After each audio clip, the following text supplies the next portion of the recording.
O Tapos, nataranta lahat ng mga classmates ko dahil after nung final day of the exam, tinanong nila ako, ikaw ba si Glock 9? Ah, So, okay. Pero at least nakakapag-serve ka nga sa mga community hospitals. nung ako po yung nag-duty, nung ako yung nag-aaral. So, nag-duty po kami sa mga public hospitals, nakapagpaanak na po ako ng napakaraming nanay sa Tondo. At iba-ibang version na po yung nakita ko. So, Tuwa naman pa rin ang achieve niya, no? Ang galing. I'm so proud of her. So proud of you. Okay, the last question, Aaron. Or meron pa? Dalawa, partner. We have a question from Alan Policarpio of the Philippine Daily. Namiss ko si Alan. Hi, Alan. Go. Yung nagustuhan ko rin sa album yung Industriya. So, pwede pakikwento lang kung sino yung nag-work dun sa kanta na yun. Sino yung nag-isip ng chorus. ako yung nag-isip ng lahat, no? Melody, chorus, rap parts. Ang nag-areglo niyan ay si Sir Marvin Querido. Sobrang thank you sa kanya dahil sobrang galing ng ginawa nila. Yun siguro yung drive mo to finish a song and yung pagiging interesting niya sa akin. No, kasi alam ko nga, yun lang yung lagi ko nasa isip na anytime pwedeng mawala lahat ito. Sa lahat din ng nakita ko. Literally nakakita na ako ng talagang siguro nakatulong din yun sa akin. Kasi nung time na researcher ako sa Star Records before, may mga artists ako nakikita na talagang nasa tuktok ng tuktok. No?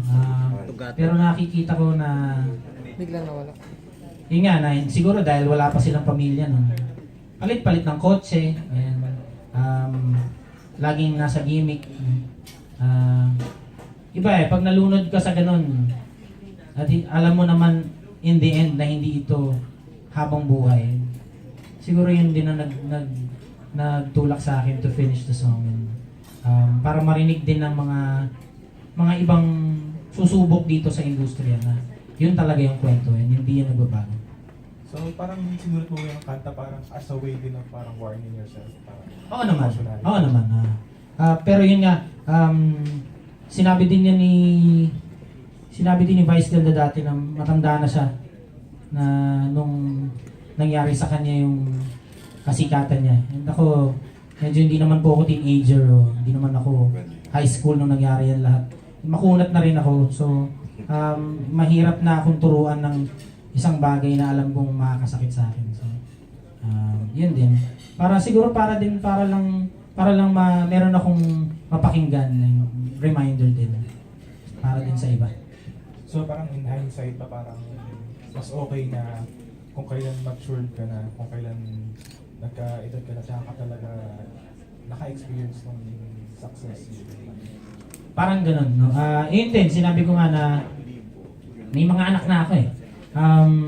Bago ako magkaanak, lagi kong dinadasal na sana kumpleto ang pera ko para sa panganganak ng pag-deliver ng mga anak ko sa ospital. And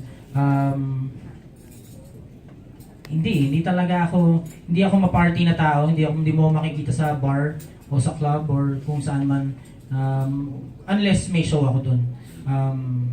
Yun, hindi rin naman ako mahilig maglagay ng mga mag sa kotse or magpalagay ng malalakas na speakers. So, yun.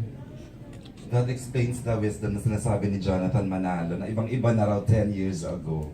Alan. Go. Oh, last na lang. So, kumusta naman yung creative freedom?